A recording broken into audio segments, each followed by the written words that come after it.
This is Bloomberg Businessweek Daily, reporting from the magazine that helps global leaders stay ahead, with insight on the people, companies, and trends shaping today's complex economy, plus global business, finance, and tech news as it happens. Bloomberg Businessweek Daily with Carol Massar and Tim Stenovec, live on Bloomberg Radio, television, YouTube, and Bloomberg Originals.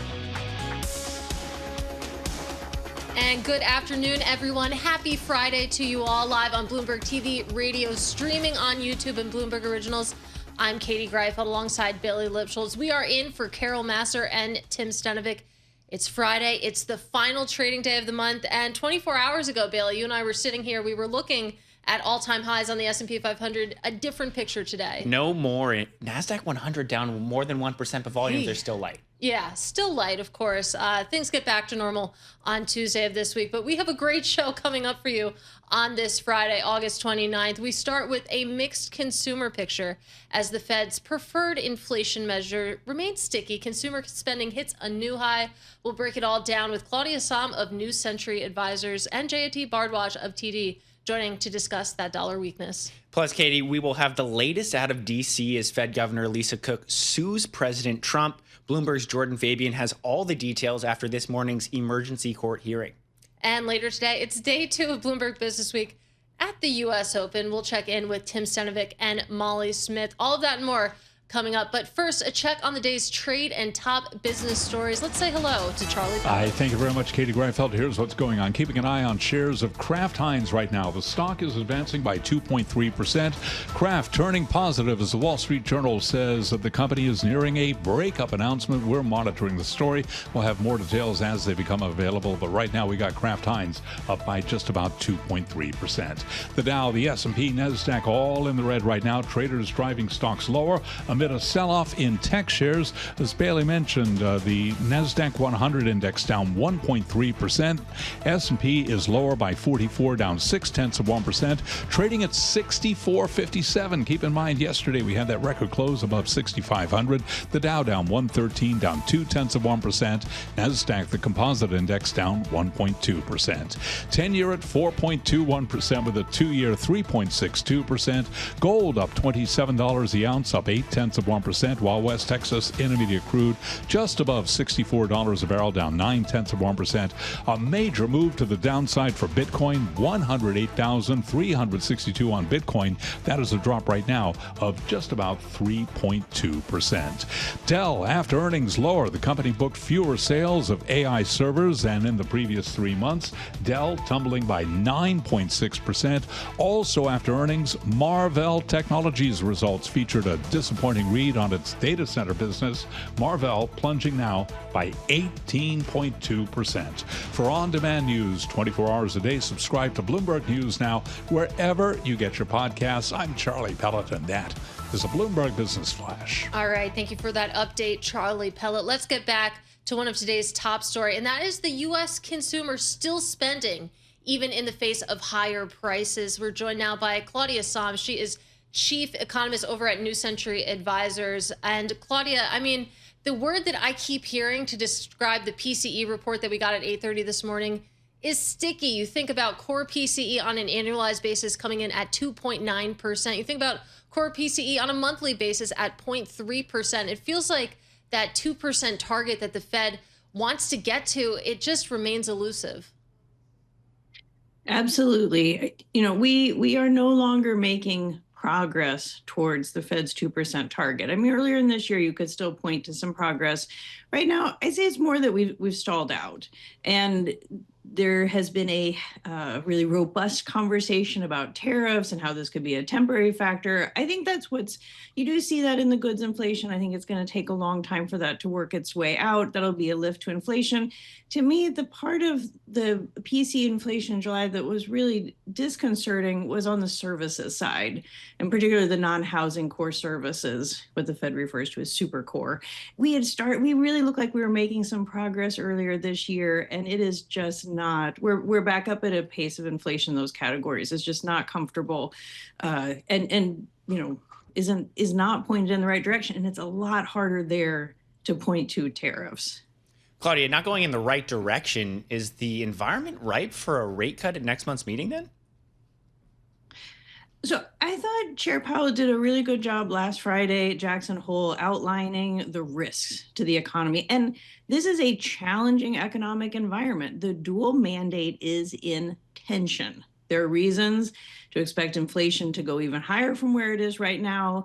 It's already elevated. And there are reasons to be worried about employment really going lower and having some deterioration in the labor market. And so it is a matter of sifting through every bit of data and trying to get a sense of what that balance of risks is, because there's no path for the Fed that will check both boxes. Like, they are in tension. So I agree with the assessment that, doing maybe an insurance cut in September, kind of trying to stay ahead of the labor market weakness makes sense given where the Fed funds rate is.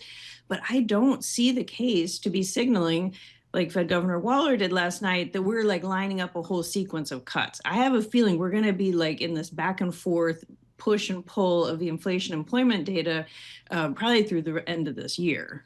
Well, you make a great point. I mean, you consider the fact that you have the dual mandate, the two sides in conflict. We haven't been in a dynamic like this in a while, Claudia. And that was going to be my question to you. If we do enter a situation where, okay, you have the labor market weakening, but you have core inflation stuck maybe closer to 3 than it is to 2%. I mean, realistically, how much room does the Federal Reserve have to cut rates? And if they're stuck in a stop and go situation when it comes to rate cuts, I mean, how much are these kind of one-off 25 basis point cuts actually going to matter in this economy? Right. Well, as Powell mentioned last week, with the unemployment rate as low as it is, and in particular as stable as it's been over the last year, they can proceed carefully, right? So, and a 25 basis point cut at one meeting, maybe we cut again soon, maybe we don't. Like that's what carefully looks like in Fed world, right? Now they absolutely have the space. If things in the labor market were to really start to gain downward momentum, the federal funds rate's above 4%. There's a lot of room to cut. There's a lot of room to respond if they need to, and they'll switch gears. But the data they're not there yet. We're talking about risk. We're not talking about it's happening. And so I think they're in a good place, but my goodness, it is so hard to catch the economy when it's turning. I mean, it could be, we talk a lot about the labor market as a potential turn, but you could have inflation take off. And, like these kind of moments where you're trying to get that right, that's very tough. And, they may get it wrong, but I think that's where like being careful and deliberate is going to be the strategy that works for them. And Claudia, we have a kind of pretty strong set of data that we're going to get before that September Fed meeting. What are you keeping an eye on? What can kind of vindicate the push to do a quarter point cut in September, or what could actually kind of throw those plans astray? Right. Well, the logic of the setup for the September cut is more in an insurance space, right? It's about risks. So we've got one inflation print, one employment print. Is that going to like totally change the picture of risk? Probably not. Like the employment report last month was a game changer, but that is a very rare occurrence. And we shouldn't expect getting that kind of like news in one release. So I think, they're on a path to be able to do a cut in September. I fully expect we're going to see dissents. Like this is a tough one. Like I can see reasons to be concerned about on the inflation side. We're going to get stuck at 3%, so I think we'll see some differences of opinion and differences in votes. And that's a healthy thing. And it just underscores like this is a tough environment for them to decide. I think of the two reports, probably the employment report is going to give more kind of signal to what's the right thing to do. In all likelihood, we're going to get another inflation report that's firming up, and they're going to have to be able to make the case we are cutting as inflation is rising. And I think they can, but that is not a typical moment for the Fed to cut.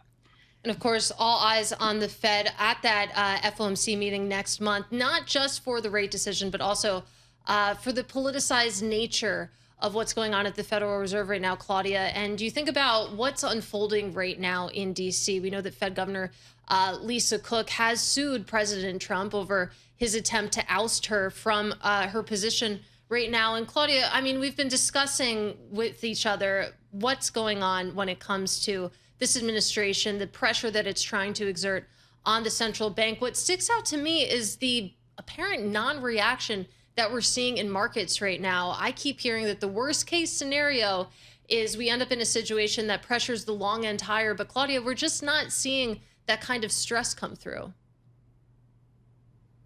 Right. We are in uncharted territory. It is hard for investors, particularly kind of a massive investors, to kind of really see where this could go, right? Like, this is just a level of creativity that maybe financial markets don't typically, and foresight that they don't typically have. I think this is a real risk. What has happened this week with Fed Governor Lisa Cook, to me, that's just the latest in a series of efforts by the White House to gain more control over monetary policy. And they've been very clear what they want if they get more control, and that is ultra low Fed funds rate. And I think at this point, this is something that the Fed itself, when it talks about what are the inflation risks, a Fed that is no longer independent, like, that is in the mix now, and which is just really shocking. But, if control is lost, well, and interest rates go very low, then we are talking about an inflationary episode. And so, if we get there, I fully expect markets to react strongly. But it's just, it's a risk that's out there, and it just still feels maybe to investors like just not possible. But unfortunately, I think it's a real risk, and the risk is rising. Yeah, Claudia, just quickly here, if that does happen, where do you think investors are going to shift their assets to? Yeah, I think this will be a very messy adjustment if we get there. And it also, the expectations of inflation taking off, should build in very quickly. But it's, as with the tariffs, it's not like it shows up the next day, right? It's a process. Like, it would, we could have, in the macroeconomic effects of it could be pretty subtle in the beginning. It's more that, in the US and around the world, when politicians take control of monetary policy, on average, usually it goes to a bad place in terms of higher inflation and more financial and economic instability. So exactly what that would look like, I don't know, but I really don't want to see it happen. But, like I said, it's a risk, but I think it's actually, we're at a point now where, like, it's a real risk. Yeah, a lot of risks to digest. Thank you so much to Claudia Sahm. She is the chief economist for New Century Advisors. Want to pivot to a guest here in studio with us. That is Jayati Bharadwaj, director of FX strategy at TD Securities. Jayati, just to start on that, how does the ongoing Lisa Cook saga impact the haven status of the U.S. dollar and expectations around what that could mean if we lose a truly independent Fed? I think that's definitely a very important question, because there have been a lot of indications of the increased political interference into the workings of the Fed. And I think the question you asked to the guest before me was also very relevant, like, why haven't markets reacted intermittently to this? I think it's because a lot of the implications of that would be on the path for the 2026 Fed cuts. A lot of the new appointees, which Trump and his advisors can potentially get in, will impact a lot the 2026 path. For now, we are solely focused on the September Fed meeting. Will the Fed cut? How much will that be? Will that be a series of cuts? And that's why market reaction has been relatively contained. But on our end, we are preparing for the worst case. Let's say if this increased interference does proceed, we have actually recently been backtesting what that scenario would mean for the dollar, and it does not look as optimistic. Well, talk to us a little bit more about that, because that's what I've been asking investors. How do you start to blueprint where this could go? And in the currency market, Bailey asks a good question. Is the dollar still a haven in that worst case scenario? So when we are actually now laying out the blueprint for what that could be, we're analyzing two scenarios. First of all, it would be definitely linked to more Fed cuts, so front-end rates come down. But what would be more interesting would be also the reaction of long-end rates, because it would either be a bull steepening or a twist steepening kind of a regime. But irrespective of that, thankfully, both of those regimes are very bearish for the dollar. Because in the twist steepening regime, you will have risk premia, accumulated in the long end because of inflation expectations. People thinking that the Fed will have to cut a lot more than what is actually needed for the economy, especially when there are concerns around inflation pass-through. or even if it's not that, like both of them are very bearish for the dollar. And as you correctly mentioned, like a lot of people are asking, is that really a safe haven? That's something that we've been flagging since the start of the year, that the dollar safe haven status is at risk. A lot of people have questioned that, oh, maybe it's just one-off. But that has been true for a good, 8 months of the year, where the dollar's safe haven status has deteriorated and it's not been behaving like one for quite some time. Well, I was in Japan when we had the tariff tantrum, if you will, and we saw a lot of questions about selling America. And that was a big conversation in Asia. Where do you reallocate assets to if the dollar is not a safe haven, if U.S. Treasuries are not as sturdy as we would like to think? Yeah. Where do investors position in the currency market? So since the start of the year, there's definitely been repatriation and a reallocation towards the euro area, which started when in February you had the announcement on the local fiscal platform. That has plateaued a little bit. But what you have seen increasing signs of is definitely investors looking for opportunities outside. That's something which has not been true for the last 5 years, where the gap between the US and the rest of the world was so wide that everyone was only investing in the US. I'm not saying that the gap between both of those ends has completely shrunk. The US still has a relative advantage to the rest of the world, you could say, but it's definitely slowed down, whereas the rest of the world is still holding up. So that gap has sharply converged. And that's encouraging people to look elsewhere. Europe has been the first one, but eventually, there are still a lot of countries in, other developed markets, Japan, Australia, all of them still look primed for, seeing inflows. Japan saw a bit of uncertainty with the elections and everything, but that's now past us.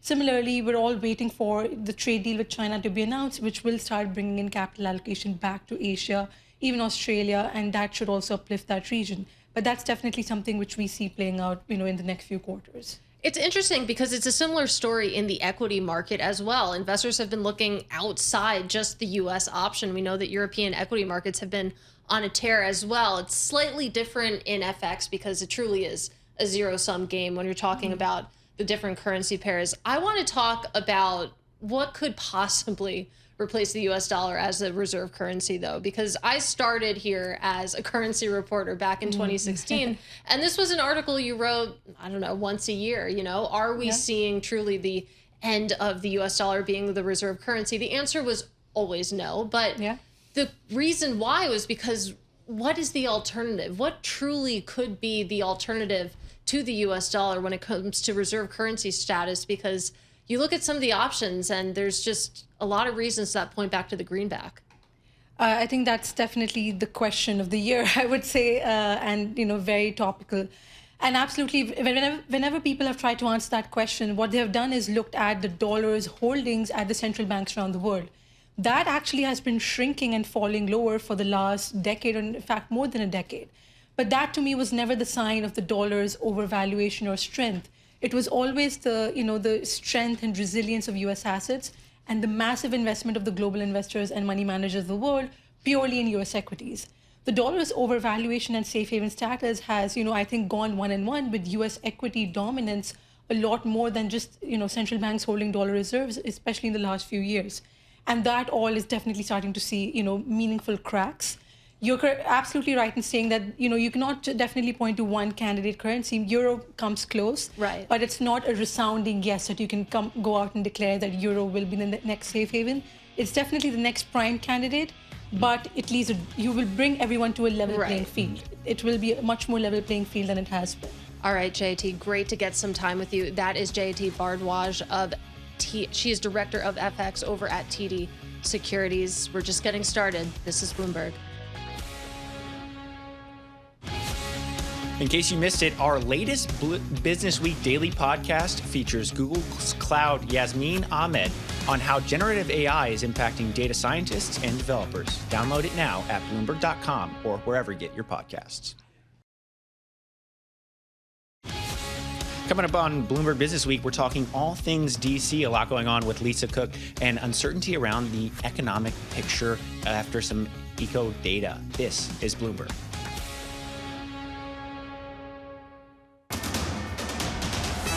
It's 2:21 on Wall Street. We do check markets all day long here at Bloomberg. We are looking at a down Friday, but despite today's losses, S&P 500 is set for its fourth straight month of gains.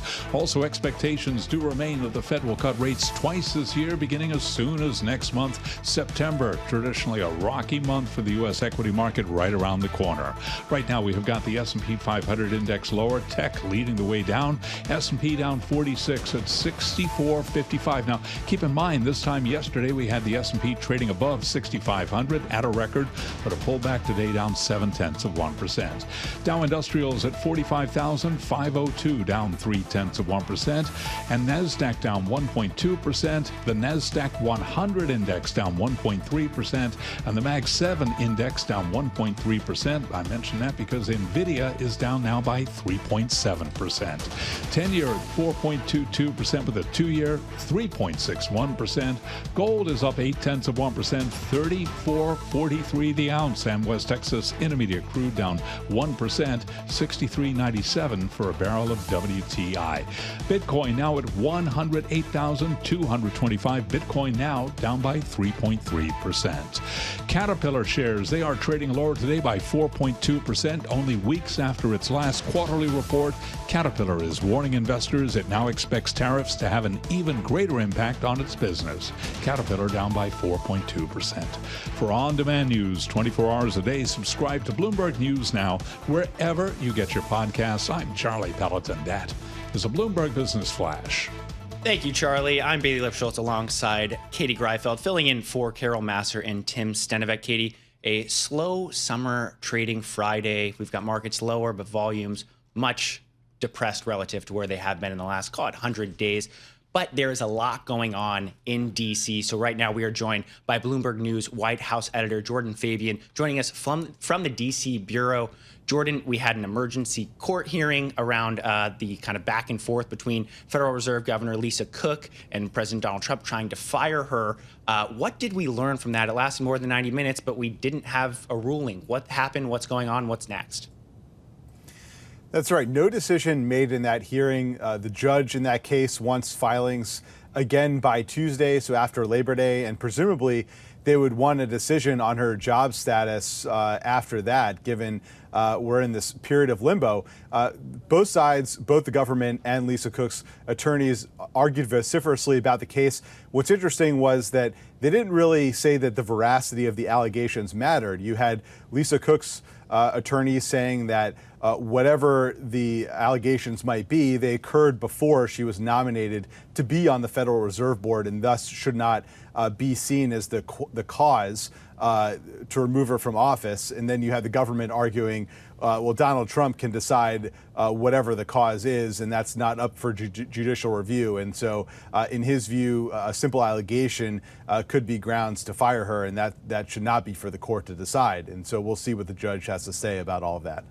Jordan, what I really want to know is what is going to happen on September 17th. That's when we get the next FOMC decision. We know that as a member of the Board of Governors, that Lisa Cook is a voting member, of course, of the Federal Open Markets Committee. Will she be able to do her job at next month's meeting?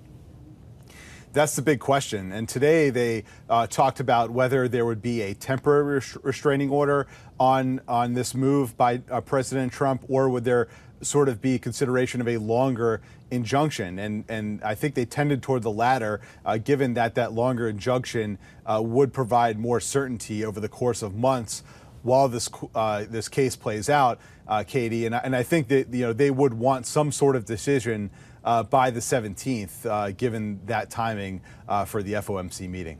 Yeah, so that's a lot of uncertainty, Jordan. One thing that adds to the uncertainty and ongoing conversations happening in D.C. and their impact kind of around the world, we have a report that Samsung and SK Hynix now have 120 days until a waiver expires as the administration pushes to revoke their ability to ship equipment to China. What's the latest on that? Is this just another headline that kind of causes a bit of confusion and uncertainty, but still has quite a bit of ways to play out? Yeah, I think that's right, Bailey. This is not going to have the biggest material impact on those companies, given they don't have huge manufacturing presences in China. But it is another lever for the Trump administration to use in this longer trade battle they've been in with Beijing. If you'll remember, ahead of that trade truce, they were ratcheting up tariffs on each other. They were imposing export controls, and some of those controls that were imposed were lifted in exchange for tariff reductions. So this could be, the next point of leverage for President Trump ahead of another meeting between the U.S. and Chinese delegations. Now, we don't know when that will be, but the 90-day truce comes up in November. So we're not, the administration says this is about leveling the playing field for American companies compared to foreign competitors. But of course, there's geopolitics at play as well. Well, Jordan, this story caught my eye because it's just another example of the fact that it seems like the semiconductor industry is the arena where you see a lot of these U.S.-China trade tensions are actually being played out. You have this story today. You think about what's going on with NVIDIA, the question marks over whether or not it can sell its chips in China, and then the U.S. stake in Intel. It just seems like a lot of this is being funneled through these chip companies.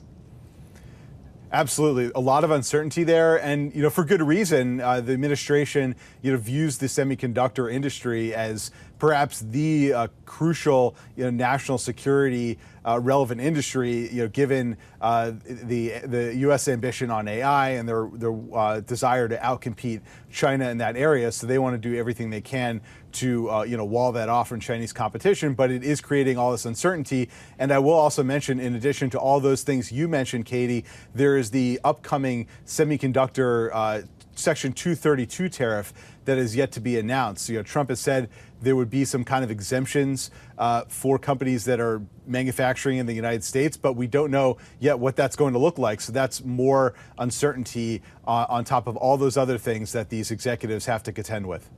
All right, Jordan, really appreciate that update. That, of course, is Jordan Fabian. He is a Bloomberg News White House editor, bringing us the latest from D.C. Let's talk about these markets a little bit more, because you take a look at the S&P 500. As we mentioned 24 hours ago, we were feeling pretty great at all-time highs, even with NVIDIA lower. It's a different story today, Bailey. Of course, selling off into the month-end close. It's interesting to see this drawdown, given that we didn't get bad news on inflation this morning, bang in line across most measures. No, and it wasn't terrible, but we still, KDR, in a market that we hit an all-time high yesterday. So the question comes to traders on the desk who are actually kind of operating in skeleton crews. No reason to be long through the holiday weekend. So why not take some chips off the table? But as you mentioned, looking at those factors to watch, momentum and growth underperforming quite a bit, while dividend yield and low vol stocks outperforming. Yeah, certainly a risk-off picture then. Those are your outperformers today. But as Bailey notes, you take a look at trading volume right now. We are 21%, the 30-day average for trading volume when it comes to the S&P 500. But one area that we're paying attention to is what's going on with shares of Fannie Mae and Freddie Mac. So let's bring in Norah Mulinda right now. She's a Bloomberg News equity reporter. And it was interesting, Norah, to see Senate Democrats, including Elizabeth Warren, Chuck Schumer, and Cory Booker, trying to pause the Trump administration's plan to IPO these companies. But how much weight do they actually have in this process? Absolutely, Katie. I mean, of course, we know this has been a very closely watched story for Fannie and Freddie, who we know were taken into government conservatorship back in about 2008 after they were taking on way too much debt, riskier assets there in particular. But what's really interesting today is, as you pointed out, the letter that we did see from Senate Democrats, Elizabeth Warren, Chuck Schumer, Cory Booker. They're all sending a letter to Bill Pulte, who we know is the head of the FHFA. They're the ones that control and oversee Fannie and Freddie. They sent a letter to Bill Pulte essentially saying that we need to hit a pause. We need to halt this idea of pushing these companies toward an IPO and returning to public markets instead of trading particularly as over-the-counter stocks here. They're saying that Pulte and the Trump administration more broadly should actually be focusing on other different initiatives to bringing down the cost of houses in the United States. They're saying that the administration is really distracted with attacks on the Federal Reserve and all these other things, where they should really be thinking about what we could be doing with what we have access to do right now, instead of spending too much time on the idea of an initial public offering for these companies. And Norah, you keep a close eye on these stocks. They started out in the red at the open, but right now they're a little bit higher. What does that mean in your view for kind of the projection that this could be an IPO that really does move pretty quickly this fall? Right. And as you well know, Bailey, I know you cover IPOs very closely on our team as well. I mean, these are super volatile stocks. So as you mentioned, we did see them earlier in the red right off of the news about the letter being sent to Pulte. But now we're seeing them popping into the green. And if you look on a larger scale here, looking year to date, Fannie Mae shares are up about 244% year to date. Freddie Mac up about 192% so far this year. So, I mean, we really have seen a rally off of the idea that after Trump was elected, maybe under a Republican administration, we could see some progress here as it relates to taking Fannie and Freddie through an IPO here. But I mean, it tends to be a very volatile trade here, especially with some heavy hitters, particularly Bill Ackman here on the trade. Yeah, Norah, when you talk to your sources, what's their view on the legitimacy of an IPO of Fannie and Freddie potentially combined, and how does that impact the entire real estate sector that you cover closely?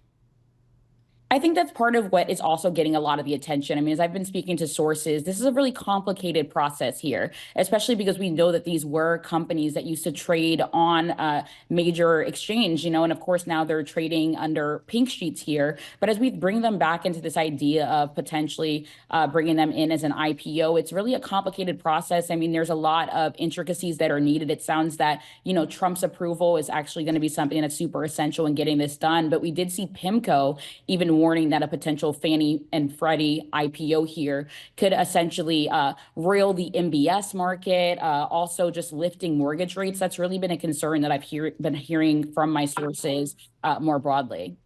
All right, Norah, really appreciate your reporting here as we continue to follow this story. That is Bloomberg News equities reporter Norah Mulinda. And Bailey, I have to put on my Matt Miller hat because I can hear him in my head saying, why are we calling this an IPO? These are already listed companies. This is a secondary offering, isn't it? Well, these are already listed companies, but they trade over the counter. They trade kind of more as a call option, if you will, to oversimplify the matter. So if there were to be a real listing of these companies potentially combined, that would be a first-time share sale. That's why we'd call it an IPO. All right. Well, I'm not actually Matt Miller, so I'm going to accept that explanation and say, fine, that makes perfect sense. I will continue to call it an IPO. And I'm glad you asked about the effect this would have on the housing market, because there are concerns that if we did see this IPO, that we could see some pressure on mortgage rates, actually, which would have the opposite effect of what I believe the Trump administration is trying to do, and that is lower the cost of home ownership in this country. Well, they want to do a lot to kind of juice the wheels, if you will, of getting people to buy and sell homes. As a new homeowner myself, I can say that the interest rates are pretty eye-popping and hurt the wallet. The big thing, though, Katie, is what does this actually mean? If you do take these companies public, will the kind of benefit of publicly operated companies actually care about profit over people? Yeah. And that's a big question. And obviously the Trump administration's been pushing this, but the uncertainty around how this comes to be is top of mind. Yeah, how you actually execute this. There's a lot of urgent questions there. So we'll continue to follow that on Bloomberg Businessweek. And coming up, we're going to head down to Florida. The National Bank of Florida Vice Chairman and CEO Jorge Gonzalez joins us. And then we're also going to check in at Arthur Ashe Stadium with Tim Stenovec and Molly Smith. All of that and more coming up. Don't go anywhere. This is Bloomberg Businessweek.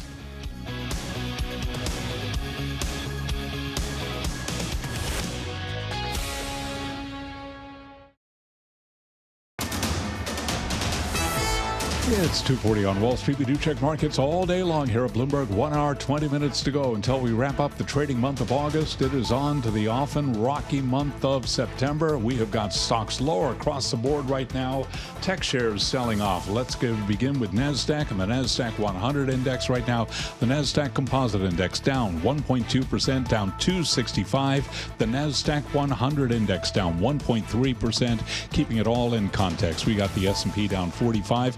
Yesterday, you recall, we were trading above. Indeed, we closed above 6,500. 64.57 right now on the S&P. That is a drop of 0.7%. The Dow down 117, down 0.3%. The Russell 2000 index of small cap shares is down 0.7%. Our Mag 7 index down 1.4%. Nvidia big part of that index, down 3.5%.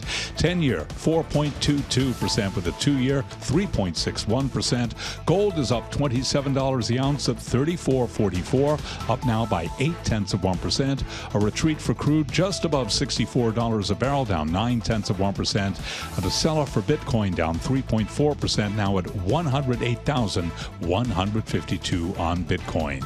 Earnings news: Petco Health and Wellness surging after raising its earnings target for the year as the company's turnaround starts showing signs of progress. Shares of Petco, which uses the ticker WOOF, woof, up 22% right now. Gap after earnings higher by 1.1%. After earnings, Ulta Beauty down by 6.7%. For on-demand news 24 hours a day, subscribe to Bloomberg News Now wherever you get your podcasts. I'm Charlie Pellet. That is a Bloomberg Business Flash. Thank you very much, Charlie Pellet. I'm Bailey Lipschultz alongside Katie Greifeld, filling in for Carol Masser and Tim Stenovec. We had some economic data this morning, which painted a mixed picture for the consumer. Inflation remaining sticky, but consumers just keep on spending. To discuss that from a state level, we're now joined from Miami by Jorge Gonzalez. He is the City National Bank of Florida Vice Chairman and CEO. Jorge, I always find that banks have some of the best reads into the state of the consumer. What are you seeing from your customers in Florida? Is spending still continuing to go strong? Are people dipping into their savings accounts? What's going on? Well, first of all, thanks for having me today, and happy Friday. Listen, what we're seeing from our clients is just a complete commitment to investment in the state of Florida for long term. We're continuing to see a lot of migration into the state of Florida. New business starts continue to trend upward. So spending is something that the consumer continues to be positive and optimistic about, and we're not seeing any pullbacks. Yeah, no, that's interesting. And you could say the same about the economic data as well. So interesting to hear the read from where you're sitting as well. It's interesting when you think about the financial sector, particularly the regional banks. There's a lot of talk about consolidation there, and we have seen some pickup in M&A, but certainly not to the degree that maybe some were calling for. Is that something that you would expect potentially in your future as well? There's been a lot of consolidation in the state of Florida from a banking standpoint. Over the last 20 years or so, we've gone from over 300 banks to under 100 banks and probably under 80 banks today. I think as the new administration takes a new look at regulation and overall the economy continues to settle down, you'll probably see a lot more M&A activity. And for now, though, we haven't seen a lot. I mean, there's been a lot of conversations, there's been a lot of discussion. We've done 2 transactions in the last 5 or 6 years. We're always opportunistically looking for something that makes strategic sense. But for right now, I think everybody's just kind of waiting to see how the economy, how this soft landing plays out, how asset quality continues to perform, and how rates go before anybody makes any real significant decisions on the M&A front. Well, to follow up on a point you made, I mean, you think about Florida, you think about Miami in particular. I mean, it is hot. You've seen a lot of, I mean, literally when it comes to temperature, but also in terms of people moving to Florida, a lot of folks relocating there, as well as companies. I know that you've spoken in past earnings calls about the increased competition that you're seeing when it comes to deposits. Give us an update on that. So, Florida continues to be one of the best performing economies in the entire state of Florida. Our GDP is up about 26% since 2019. I think there's been over 3.6 million new businesses have been launched over the last 4 or 5 years. I think the really main driver to what's happening that's really different than what's happened in the past is that in addition to a lot of international capital coming into the state of Florida, we've seen a significant amount of domestic flow of investment that's not coming here from a transient standpoint. It's coming here from a long-term perspective. And that's really changed the economic foundation of the state of Florida for the long run. So from that standpoint, what you would expect to see, since there's been so much capital and investment flowing into the state, you're also seeing increased competition from other banks following those clients into the state of Florida. So I think the pie is bigger for everybody, but certainly the economy has seen a very nice ramp up and really created a new foundation for the future that we're very optimistic about. And Jorge, we talked a lot about Wall Street South over the last few years. How is that continuing to play out? Are we still seeing commercial real estate performing strong, or is that slowing down? Listen, commercial real estate has been a peak and valley business in the state of Florida for a long time. And I think because of the changing foundation of the economic landscape, I think what you're going to see, the peaks and valleys are going to be much more subdued. We're seeing a lot less leverage into a lot of the commercial real estate asset classes. So across every asset class, whether it's office, multifamily, retail, industrial, you name it, what you're seeing is really long-term capital that's been deployed. And therefore, there's a lot of stability in the marketplace. So when you couple the migration, the very pro-business government that we have in the state of Florida, the immigration of capital from the deployment of capital from international and domestic sources, and immigration of many hundreds of thousands of people, really it's helped stabilize the real estate market across the board, and prices are holding, rents are holding. Even the office sector, which has been weak across the country, has performed relatively well in the state of Florida, and certainly in South Florida. I'm also curious, George, to get your perspective on what a weakened dollar would mean for you. We were having a great conversation earlier with Jayati Bharadwaj of TD Securities. Their expectation, their house view is that we're going to see continued weakness when it comes to the U.S. dollar. I know that you see a lot of cross-border activity from where you're sitting. What would that mean for you? Listen, a weaker dollar, I think, also tends to spur more investment into the state of Florida as assets become a little bit more, prices become a little bit more attainable for outside investment. So from that standpoint, I think the weak dollar is not going to have a significant impact to the Florida economy. I think the other thing to talk about, too, is what's happening relative to the overall global visibility of this market. And the reason we're seeing so much global visibility, in all honesty, is what's happening in the world of sports in the state of Florida. I was thinking about this before the conversation, before this interview. When I was growing up, South Florida, state of Florida, basically had it was a one sport state really around football. When you think about what's going on in Miami today, we got 5 professional franchises. We have Formula One Grand Prix. We have a Miami Open tennis tournament. We have FIFA World Cup, which is generating probably about $1 billion worth of investment into the state of Florida. We have the Orange Bowl game. We have the national championship game. And then we have a Super Bowl in 2027. Sports is big business, and sports is a big economic driver to our economy. I think it's going to represent about 10% of our GDP for 25 and 26. So not only is it a big economic driver, but it's a big driver to branding and visibility for the state and for the economy. So when you couple that with what's happened in the last 5 years and what's happening in the world of sports, I think the combination of that really bodes very well for continued growth, continued immigration. People want to be here because they like what's happening, not just from an economic standpoint, from a government standpoint, but also from a sports standpoint. Yeah, George, you go straight to sports. You've got the University of Miami logo behind you. Mario Cristobal talking about spending big in NIL. Miami goes out and gets Carson Beck from the University of Georgia. We've got a big game tomorrow. Notre Dame coming to town. This is a big football weekend. I love college football. This is we got 3 big games this weekend with basically you got Texas, Ohio State, you got Florida, you got Clemson and LSU. And then you got Miami, Notre Dame kind of tapping off the weekend on Sunday night. 2 top 10 teams, a lot of history there between these 2 franchises. And, we are the official bank of the University of Miami. We're obviously rooting for the Canes. But it's good for sports all the way around. This is a high visibility game with a high level of impact. And we think it's just a kickoff to a great season relative to what is in store for us relative to all of our professional franchises. And we decided to partner up with the University of Miami because this is an institution that has been around for over 100 years. It's really the civic pillar of our community. It's one of the economic drivers of this community. We've been around for 80 years. They've been around for 100 years. We have the same core values of giving back to the community, supporting, the next generation of leaders and innovators, and making sure that this community continues to be robust relative to all of the important pillars that are needed to have a healthy community. So we decided to become the official bank of the university and support not just the athletics, but support the health system, the law school, the faculty, the students, the alumni. And it's really been it started off to be a great partnership. And we're doing the same thing in Orlando, one of our key markets. We're also the official bank of the Orlando Magic. And that's an organization that really is one of the marquee brands in the city of Orlando. And great front office, great ownership, great players, great fan base.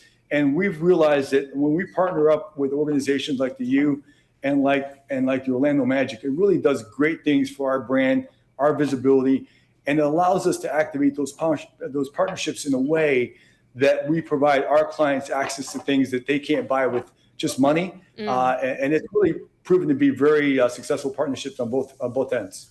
All right, George. Well, we really appreciate you taking some time for us. Enjoy the game this weekend. That is George Gonzalez. He is City National Bank of Florida Vice Chairman and CEO. I'm Katie Greifeld, along with Bailey Lipschultz, of course, keeping the studio warm because Businessweek's Tim Stenovec and Bloomberg News economics editor Molly Smith are on the ground in the shadow of Arthur Ashe Stadium. They join us now for a preview of what's ahead for the Bloomberg audience this afternoon at the U.S. Open. Guys, what do you have coming up? We got a great program, day 2 for us here at the U.S. Open. It's the third round for the men and women. And actually today, Molly and I got a little bit of a chance to go see some tennis. You know, we got to do the prep work in order to be ready for this program. I went and saw a great match, 4-setter between Benjamin Bonzi and Arthur Rinderknecht, both French guys. They battled it out in 4 sets on court 17. A really strong baseline game from both of them. Some incredible rallies. What'd you watch? Yeah, that was a good one to watch. You picked a good court there, Tim. I was really into the doubles today, so I went out to watch the top-seeded doubles team on the men's side. That draw started today. They actually lost. This was a pretty big upset with the team featuring an American guy, so the crowd was really loud. It was super fun. Just great to see doubles. That's what I play year-round, and it was a good learning lesson for me. A lot of lessons. Maybe next year you'll be on the court. Maybe next year. Maybe. Yeah. Well, it's us. We're back here today with 70,000 of our closest friends at the U.S. Open. And we got a great program coming up over the next couple of hours, too. Kirsten Corio is going to be joining us. She's Chief Commercial Officer at the U.S. Tennis Association, the USTA. It's the owner and operator of the U.S. Open. So we're talking everything with her, from just how the whole tournament is doing to increasing visibility, taking it on the road, perhaps, extending the tournament. All that and more coming up. Also, a little later, we're going to make sure we stick with everything happening over in Manhattan and also down in Washington, D.C. Mike McKee is going to be joining us for the latest on everything eco and, of course, everything happening with Fed Governor Lisa Cook with that hearing today, wrapping up with no decision at this point. So we're doing tennis, we're doing economic data, we're doing it all from the U.S. Open, guys. All right, you're also watching tennis, so I hope you have a wonderful Friday. Yeah. Looking forward to the program. That, of course, is Tim Stenovec and Molly Smith. You can catch them in just a couple of minutes. But, Bailey, you actually have to skedaddle off because coming up on Bloomberg TV at 3 p.m., you're going to be live with Scarlet Fu. Someone's letting me hang out with Scarlet, and it's going to be fun. We're going to talk about the markets underperforming. Obviously, a lot going on in D.C., as Tim Stenovec mentioned, and have an interview with the Celsius CEO. So a lot of exciting times. All right. Make sure you drink a Celsius beforehand. But, you know, there's a lot more to cover here on Bloomberg Business Week.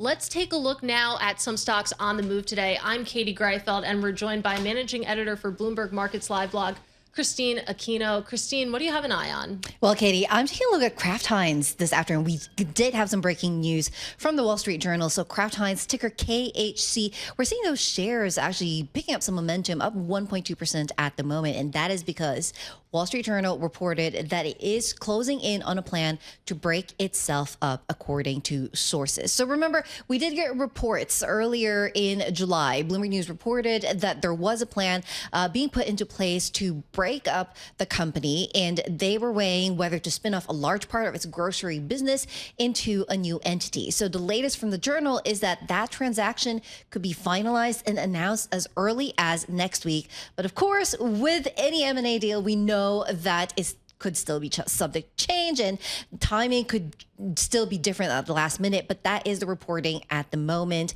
And investors seeming to like this because year to date, that share is down 9%, nearly 9%. So it's really been having a hard time. Yeah, and it's an interesting space right now. So you have Kraft Heinz trying to break themselves up. Then you think about some of the other deals that we learned about this week. Keurig Dr. Pepper going to buy JDE Peet's. So companies breaking themselves apart and also combining. So a little update there on what's going on with Kraft Heinz. What's going on with shares of Dell, though? Dell is not doing well today, guys. It's down more than 9%. So ticker DELL, really extending those declines heading into the close here before Labor Day weekend. And that's because we did get its earnings report. The latest there is that the AI server orders slowed down in the second quarter. Did see a 5.6 billion figure there versus 12.1 billion in the previous period. So that's quite the slowdown. Operating margin also undershooting estimates. Analysts were expecting 10.3%. They only reported 8.8%. The silver lining, though, is that it did boost its annual outlook and quarterly sales and profits topped estimates. So JP Morgan taking a look at those AI server revenues, they're thinking that, there's a more robust outlook for the fiscal 2026, and that could raise expectations for growth medium term. But in the short term, shares are down and investors are not happy. Yeah, down 9%. Really brutal reaction there from Wall Street, especially considering that this is a company that raised its annual sales projections. But of course, that is not where the focus is today, just judging by the shares. So that's the story with Dell. Bring us home. Talk to us about Caterpillar. Caterpillar, ticker CAT, also not doing well. Shares down more than 4% and looks like it's going to close down for the first time in 3 sessions today. Now, Caterpillar warning, of course, all about tariffs, and they're saying that tariffs are going to cost them as much as $1.8 billion for the full year. And then the incremental impact for the third quarter, they're estimating at around $500 to $600 million. And so that does not sound like a good thing, especially for a company that was once considered a bellwether for the American economy, right? Yeah. And, Bloomberg Intelligence saying, though, that they are still optimistic that earnings will bottom this year and that obviously the drag from tariffs is bigger than anticipated previously, but they did revise this revised outlook will impact operating margin, and they're not expecting that to be near the bottom of its target range. All right, so an ugly finish to the week, to the month for Caterpillar. And for more conversations like this, listen to our new Stock Movers podcast. Subscribe for 5-minute episodes on the biggest winners and losers in the stock market. You can listen to Stock Movers on Apple, Spotify, or anywhere you get your podcasts. Meanwhile, outside of just the individual stock level, Kristine, before I let you leave the studio, let's just talk about what's going on today. I'm sure you've been all over it on the Markets Live blog, the fact that you are seeing quite a risk-off day in markets, even though, the inflation figures we got this morning would suggest that we're on track for a rate cut next month. Yeah, absolutely, Katie. But it seems like the data is kind of playing second fiddle to other factors in the markets, right? This week was the week where we did get those big NVIDIA results. That was also one main event for markets, and some disappointment there just over the pace of growth that they're seeing over the next few years. It seems like the reality check really that gave a lot of investors that, the AI boom is starting to slow. It's entering its more mature stages here. And that's really hit NVIDIA. It's also hit a big chunk of the tech stock complex here and really taking us into quite a dour finish into the Labor Day weekend here. Yeah, it does look like we're going to close out August with gains, but certainly quite an ugly finish, though a lot can happen in the next hour with those month-end window dressings. That is Kristine Aquino. She is managing editor for our Markets Live blog. If you're watching us on YouTube or listening to us on radio, Bloomberg Businessweek Daily continues live from the U.S. Open with Tim Stenovec and Molly Smith. If you're with us on Bloomberg Television, the close is up next with Scarlet Fu and Bailey Lipschultz. This is Bloomberg.